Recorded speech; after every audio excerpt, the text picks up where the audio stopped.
Sex Talk with the Siegel Brothers is a weekly program designed to answer all your questions, including the ones you didn't even know you had, and to clarify the endless debates around the wonderful and fascinating world of sexuality. Join us for real talk about sex from two experts in the field. Richard and Larry Siegel have over 50 years of experience as sex therapists, educators, counselors, and researchers. The Siegel brothers are recognized around the world as trainers of medical and mental health professionals. Hello and welcome to Sex Talk with the Siegel Brothers. I'm Larry Siegel, a clinical sexologist and certified sexuality educator. And my name is Richard Siegel. I'm a certified sex therapist and supervisor. And my brother, I'm glad to say, and partner, and... Cheers to my awesome big brother. And to you, So thank you wait, for joining thank us you. on Sex Talk with the Siegel Brothers. I guess I'll say we're featuring a lychee-flavored sake tonight, Wonderful. which really is delicious. Very, very good. Favorite. Right?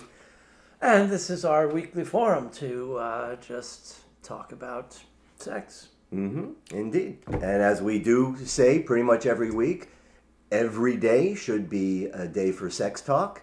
This should not be a special event, but we appreciate the opportunity to come here and join you and have you join us in these conversations and talk about any number of issues that relate to sex and sexuality. And no matter what the topic and the thousands that there are to choose from, ultimately it comes down to sexual health. Exactly. And it's pretty impossible to be sexually healthy, and more so to have sexually healthy families and societies if we can't even talk about it. Exactly. Exactly. And, well, as evident in the ongoing news, we still can't even talk about it.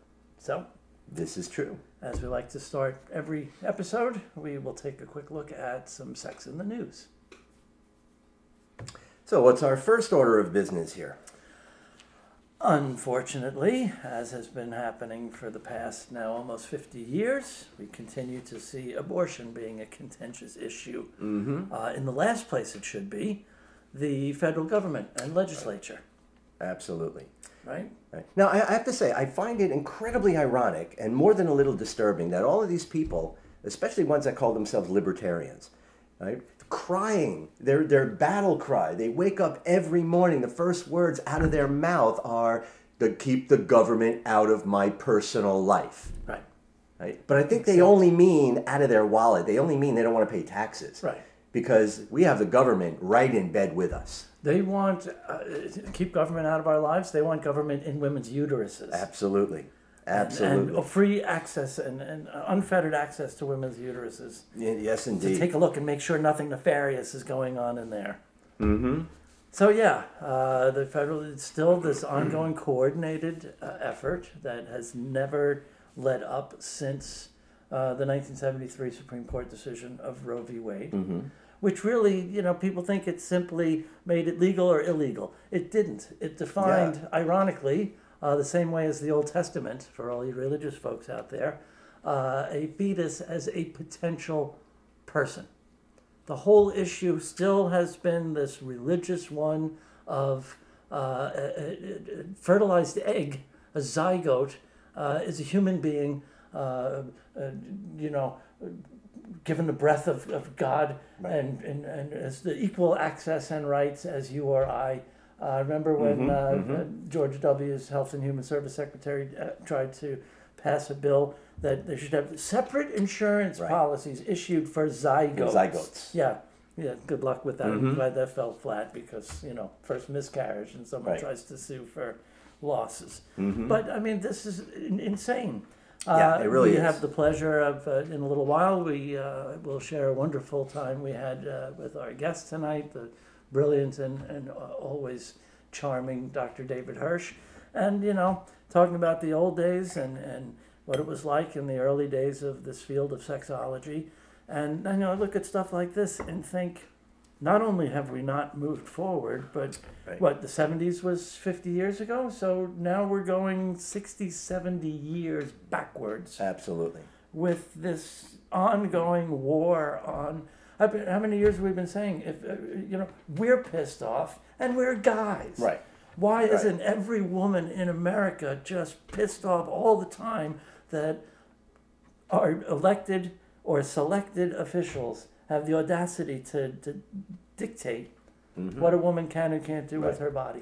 And and I want to use that as a lead into talking about some of these specific things, because you had said just a few moments ago, you made mention of how we're really not allowed to talk about this stuff, and we see all these regulations that really prevent a lot of talking. I think in some ways that's preferable to the way a lot of these laws have been set up. I would rather have doctors and some of these people not say anything at all than be allowed to lie and misrepresent and give false information. And that has been codified. Let me, just a couple of statistics here. All right. When we look at in various abortion legislation around the country, 13 states include information that they have to give women on the ability of a fetus to feel pain. Let's be very clear about something. The one sense that babies are not born with is the ability to feel pain. Because if they did, childbirth would be far more dangerous than it already is. And excruciating. And even more excruciating than it already is. That is something that's been debunked a long time ago. So the fact that you have 13 states that are almost required to tell that to women. Exactly. It's an out-and-out lie. Just like sex ed, right? That's right. We have people in the schools telling kids that if they have an abortion, they increase their risk for getting breast cancer. That's exactly right. That's exactly right. From whose rectum did that scientific fact get pulled? A number of state governments. Right? Because you have 5 states that require that women be told that personhood begins at conception, despite the fact that I think every state law, I believe maybe one, and I don't remember which state, but every other state law has not been able to establish personhood beginning at conception. All those laws have been shot down. So they're still requiring... These are supposed to be the Bible people, right? That's Don't right. they read their own Bible? Of course not. If they do, they would know that our president is the Antichrist. But that's a whole other discussion. Right? 6 states. Right? Now, hear these words carefully. I just want to make sure. This is the United States in the year 2020. In the 2020, right. 6 states require medically inaccurate information that a medication abortion can be stopped after the woman takes the first dose of pills.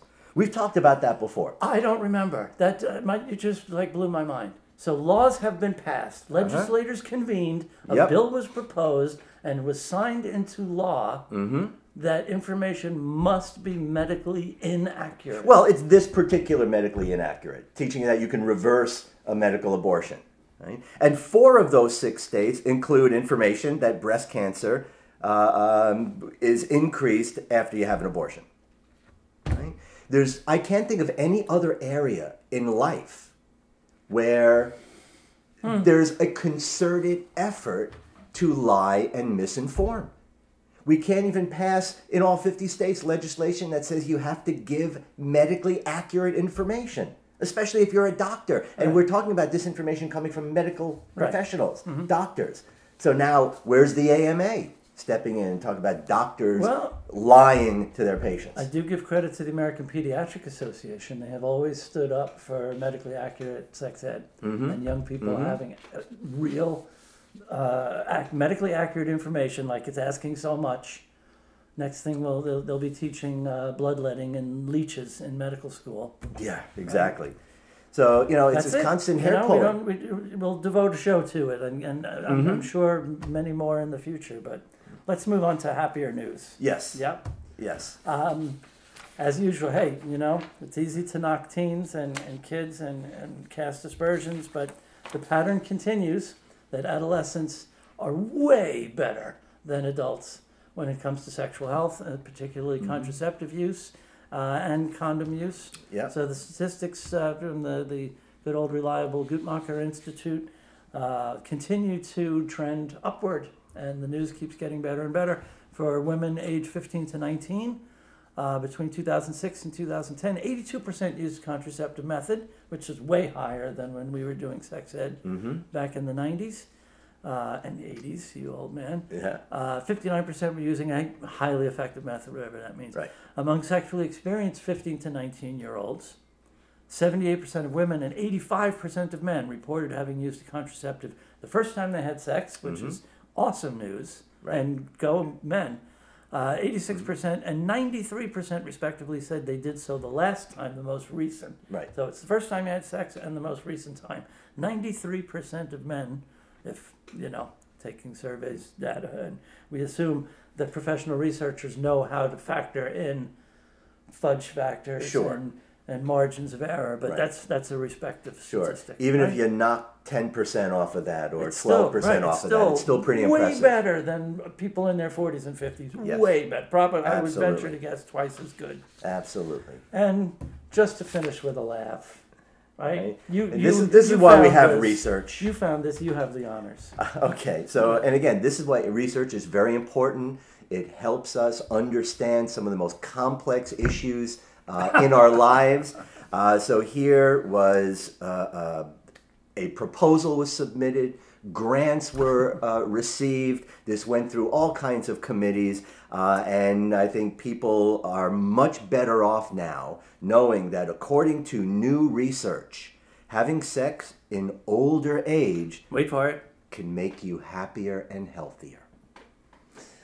So keep on keeping on, people. That's the message there. Good sex is like, the old Campbell Soup commercials. It's good and good for you. I'm Rachel Needle, co-director of Modern Sex Therapy Institutes. And Modern Sex Therapy Institutes is a continuing education provider. We provide continuing education for medical and mental health professionals around the world. And we have over 140 archived workshops on our website, so please check them out at www.modernsextherapyinstitutes.com. Also, we have a number of certification programs, including sex therapy, couples and sex therapy, LGBTQIA affirmative therapy, alternative relationships, transgender mental health care, medical sexology, sex education, and sex counselor certifications. In addition, we offer a PhD in clinical sexology. So please, again, go to our website, check out everything that we have to offer. A lot of our stuff is available solely online from the convenience of your own home or office. We do things live in 8 states and live via webinar as well.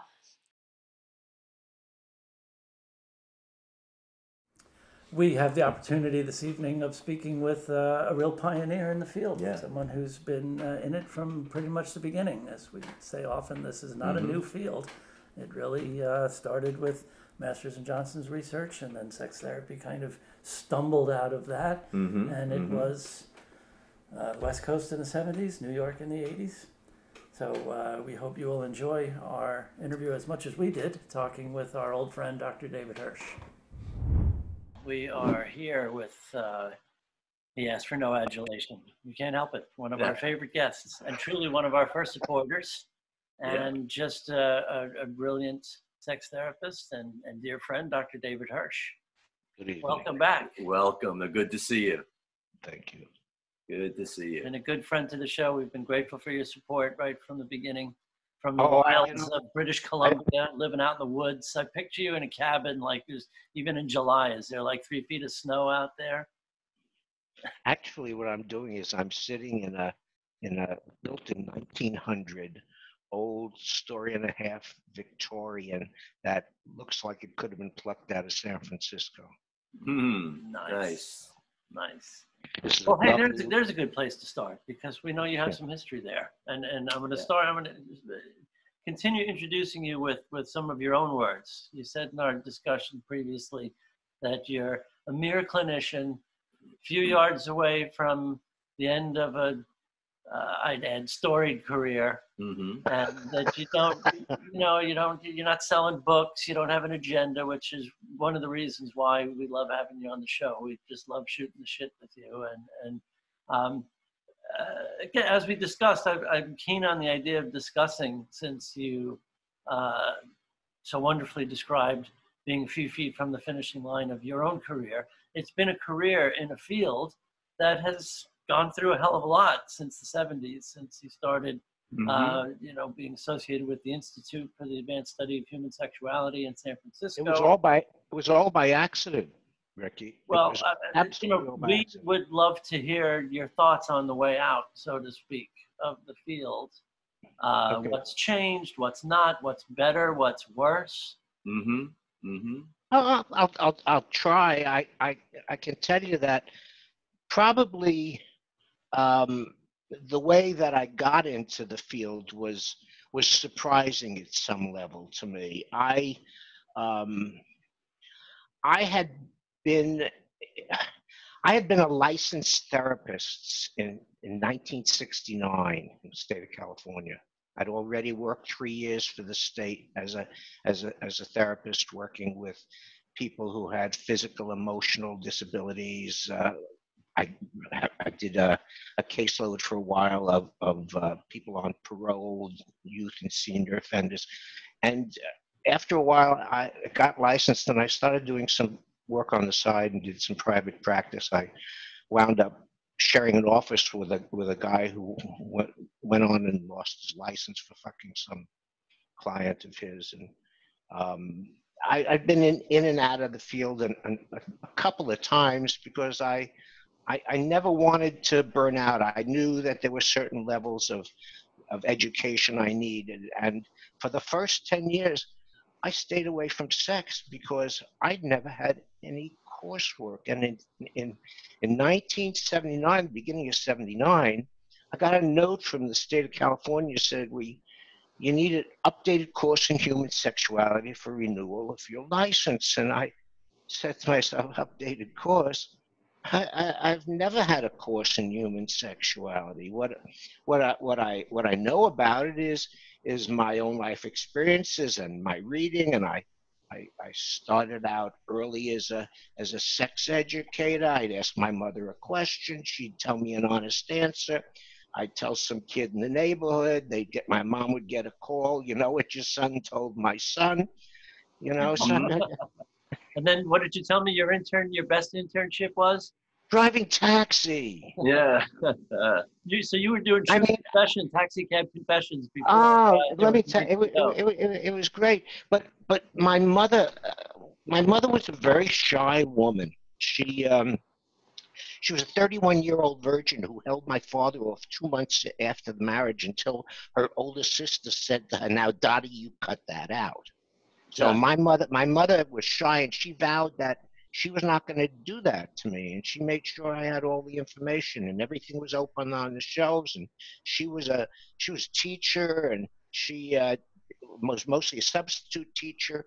And there was Havelock Ellis on her bookshelf. And at 10 years old, I found this book, which had this fabulous glossary in the back of the book with all of these Latin words like fellatio. Well, and all these are what people do. I was 10 years old. I mean, wow, do you know how that stirs the imagination? Sure. Yeah, And absolutely. then when I was in my senior year of high school, I got a job as a soda jerk. And I did the magazines. There was a magazine on the shelf called Sexology. I used to stand there and read the magazine, you know? So I learned the Albert Ellis, and then I started reading Albert Ellis's books. And I mean, so that was my interest, but I never... Wait, we should let our millennial and Gen Z viewers know that soda I was jerk. just about to say something. Soda jerk's not a sex worker. That's just the kid in the soda shop that jerked. Oh, yeah. Made, Right. Make egg creams. Made the egg creams and ice cream sodas. with Fox's You Bet. Yeah. So in January '79, I got a note saying this. I don't know what to do, so I happened to have this friend of mine who was a nurse in Sacramento. I was living in Sacramento, and she says, I took a course called SAR in San Francisco, and it's a week-long course. It's 8 days long. I said, "Oh, Alice," I said, "do I want to go to San Francisco for a week?" I went to the SAR, and there was Wardell Pomeroy. Well, fuck. This was like opportunity was knocking. And it was just certain things gelled together. I was in a dead relationship in Sacramento. I picked up lock, stock, and barrel, moved to San Francisco in August of '79, and stayed there until June of 1990. We should let people know first that a SAR is a sexual attitude reassessment experiential training that most sex therapists are required to go through. So And also, I just wanted to mention that Wardell Pomeroy was one of Alfred Kinsey's researchers. He was the second author on the Kinsey books. Was Wardell Pomeroy, and so I wound up and I moved to San Francisco, and I needed some extra money. I wasn't working. I didn't have anywhere, so there became a job available at Multimedia, which was a company that the Institute owned, and eventually, for a while, they were together with Mark Schoen, and they rented explicit sex education videos to schools and universities around the country. And the job became vacant because the guy who worked it previously was kind of Charles Mosher, who was just graduating and moving. And I'd already known Charles for over a year before I went to the school. I'd known him socially. So it was interesting. I knew some of the people there, but when I saw that I had an opportunity of doing a mentoring with Wardell, it was just, the time was right. The school at the time was interesting, and it was developed as a school for midlife career professionals, the people that were there in the student body were people who were already in their professional field, whether it was teacher or nurse, a lot of nurses, or there were some lawyers there, there was an accountant there, there were therapists there, marital therapists, which is what my license is, and we were all looking to add the discipline of human sexuality to our existing fields. Right. Also understanding that sexuality can be a field with a number of different disciplines. So they're both legitimate ways of perceiving it. Right. And the people who wound up coming to the SARS back then were the student body, and that's how they found it. And that's how most of the people found the Institute, is from some reason to come to the SAR and find the mutual camaraderie of people who were midlife career professionals. Now, the fact is, there are a handful of people, the rare people who came in extremely young. Charles Mosher was 24 when I met him. Uh-huh. Seth Prostman was 24. Deborah Kaus was 24. Luann Cole Weston in Sacramento was 24. I was 38. I'd been a therapist since I was 25. And these were people who had just graduated with bachelor degrees, and their backgrounds, they did some work in some counseling centers in school that had something to do with sexuality and with sexual people.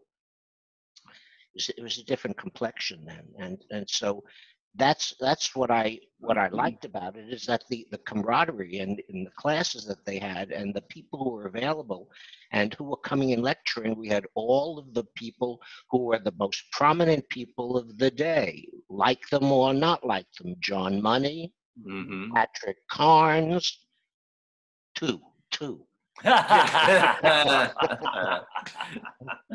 Now, he didn't really come to prominence until the mid-'80s, correct? Yeah, 83. A story. One day I came into the Institute and I met Neil Cannon, and he said, "Oh, you're David Hirsch." I said, "What do you mean?" He said, "Oh, I've been watching tapes. I saw a tape of Patrick Carnes, and I hear you from the back of the room saying, bullshit. Bullshit." That's great. That's as wonderful. If we could love you anymore. So I don't know as far as comments as to what's happened, what's changed the field. It just seems to me, and I've talked to some of the old timers that I know here. We look at some of the lists, and some of the lists serve people, and some of the and one of it, let's just say, you know, do these people have sex?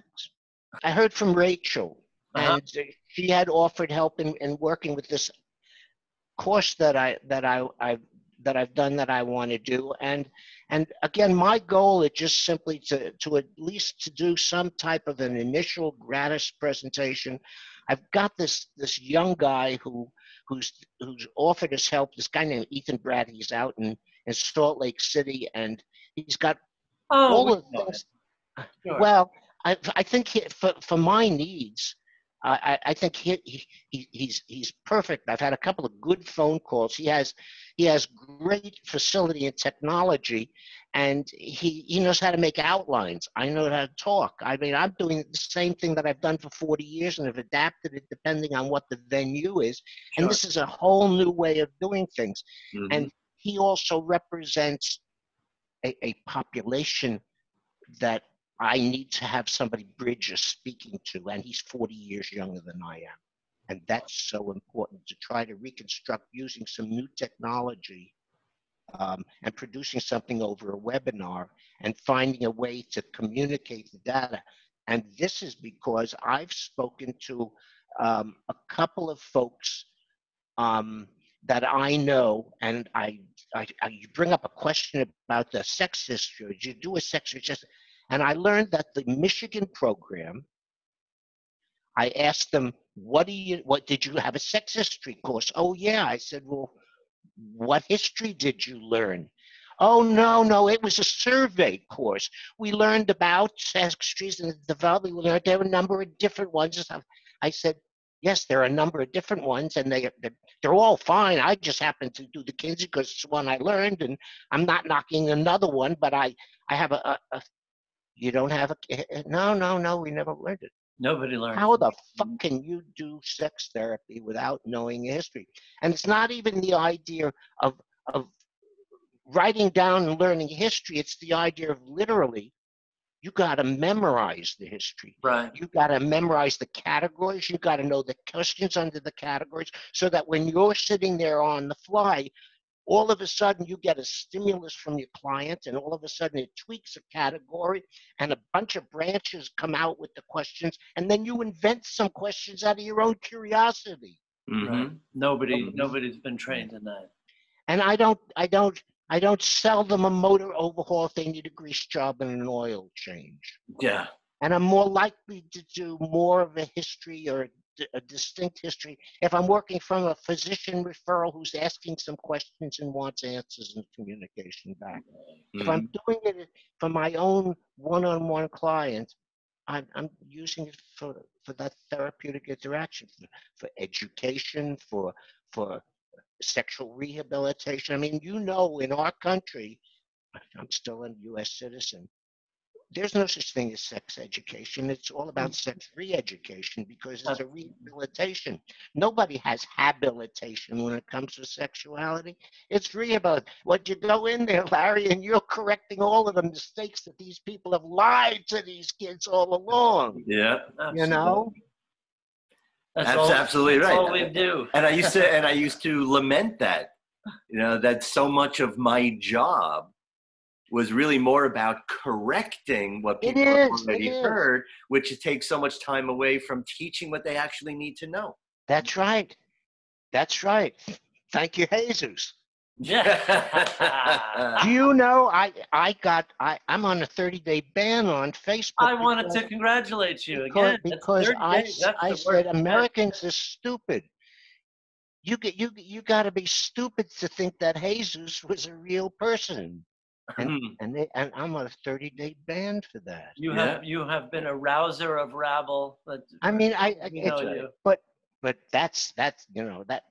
And I understand it. If I walk into your store and start saying "fuck," you can throw me out. Yeah. But still, this is a platform that's supposed to be about the exchange of ideas. Well, we ought to sew his foreskin back on and send him. No kidding. But when you first started, as you've come and you've seen all this kind of stuff, right, the conversations that people are having around sex and sexuality today are a lot different than the conversations people were having around sex and sexuality back in the day. Right? Especially when we go back into the 70s, right? Where we saw this sort of, again, what people were talking about, the sexual revolution. And it was really the emergence of, I think, sex as a topic of public discourse. Right? That was a new thing. I lived in a window in time, in a place in time. I was 21, 22 years old when the birth control pill became available. Mm-hmm. Wow. The birth control pill came out. Every woman said yes. Mm-hmm. There was no forcing. There was no coercion. There was no seduction by with any malintent. And to interrupt you for 1 second, just to point out for people that may not know, we're talking about 1963. Absolutely. That's absolutely. Born. Mm-hmm. The birth control pill was like turning a switch on, and it liberated women in a way that nothing else had before that time. And that all of a sudden, they were entitled, and that's what. And I was the benefit of all of that, and that lasted until the early mid '80s, when all of a sudden the AIDS epidemic. But I lived through the time of where we had a window in time. It ain't the same anymore. Yeah. But the other thing now, it's incredibly ironic that it started with women's sexual freedom and liberation. And now women are bearing the brunt of every anti-sex policy and right being taken. This has to do with, at some level, with the fact that Ronald Reagan demolished the wall between church and state, and let all of those fuckers start robbing people legally and interfering with their lives sexually. I mean, this is as toxic. It's over for the United States, folks. I mean, I'm so despondent about what's happened to the country in my lifetime. Scary. I mean, that I lived through all of the bastards, Reagan and Nixon and Eisenhower and all. I mean, every Republican who's destroyed something about the freedoms of people in the United States, and Eisenhower who added "In God We Trust" on the money and on the flag. One of the words that's left out when all of these factors are talked about is eroticism. That I understand diversity as far as social inclusion, as far as professional inclusion, I don't want to be sexual with everybody. I don't have to justify politically why something is or isn't erotic to me. Yeah. But there are a lot of factors that are erotic involved that people are not recognizing. And I think when it comes to a lot of the transsexual issues, the word erotic is missing very often as a foundation. Wow. Yes. Mm-hmm. Wow. And that's not very popular to say. Yeah. But I have my perspective is not invalidating people who are or transsexual or the concepts or whatever it is. But at some level, life is theater, man. Life is a stage, and I'm pretty private about certain things and public about others. And if you want to do your performance out in public, whatever your performance is, I have no control over that, nor do I necessarily need to have control over it. Right. But I don't need to make special room for it. I need to let it be. And I'm telling you this as somebody who I have never seen a client working with gender disorders. I've just had friends who've been part of the community. I've had male to female friends. I've had female to male friends. My social interaction with people is my social interaction with people. And the people that I find who I've socially interacted with, especially a lot of them back in a large city, had simply done their business and gotten their corrections and physical adjustments, went back to work and disappeared into their own relationships and were not part of any activist community for support groups. The ones who I knew who seemed to be the most adjusted were the people who seemed to continue on with life as it had already been lived, except for this change.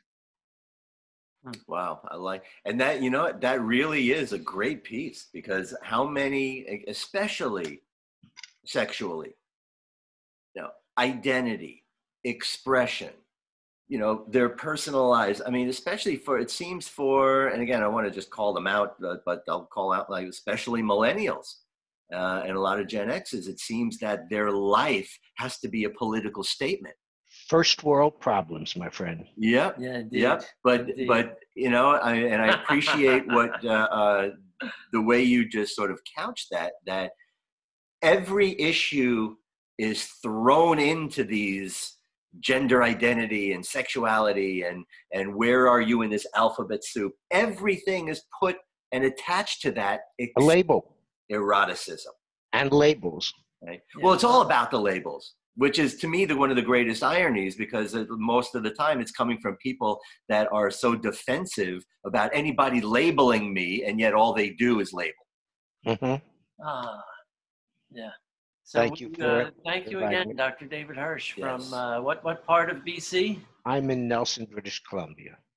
Nelson, British Columbia. Nelson. And we'll put up a card with your contact information, so all those folks up in the woods can find you if they need a shrink. Thanks, guys. Thank you so much.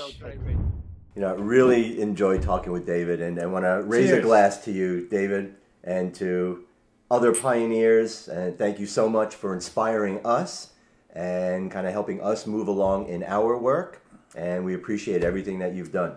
And I have something to add, because you mentioned it while we spoke, and I had a little brain freeze and didn't connect the thought quickly enough.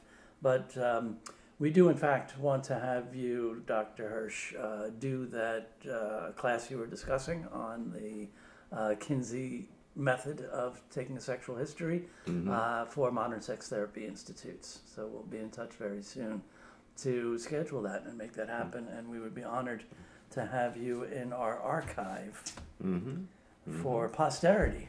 Yes, indeed. All right. And you know what? I think as a field, as professionals in this field, what we always hope for posterity is that we do continue to move forward. We do continue to strive to get better. You know, it's one thing that I do appreciate about David. He's been doing this for so long, but he's still looking to learn. He's still looking to try to make a difference. And I think we all need that.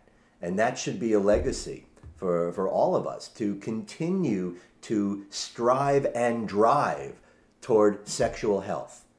It shouldn't be that difficult. If we all just met the personal responsibility, if we all acknowledge that we have a responsibility to each other, you know, these messages that we're hearing and all this, you know, all these COVID times are a lot of the same messages that we've been talking about in the area of sexual health. And if we just keep some of those things in mind and continue to move toward being a sexually healthy nation, right, which we start with every individual. Sure. Right? Sexually healthy people create sexually healthy families, which then create sexually healthy communities, which then will create a sexually healthy nation. And dare I say, a sexually healthy world. Yeah, sounds good. Let's keep hammering away. We are very grateful to you for joining us on Sex Talk with the Siegel Brothers. And we will be around next Friday and every Friday at 7 p.m. East Coast, United States time. And after that on YouTube. Please subscribe to our YouTube channel and like and share us on Facebook. And keep talking about sex. Indeed. And having good sex. Have good sex and stay well and stay healthy. Thanks for watching Sex Talk with the Siegel Brothers. Join us each week on Friday at 7 p.m. Eastern. You can also follow us on Facebook and subscribe to our YouTube channel to stay on top of the latest developments in the ever-changing world of sex and sexuality.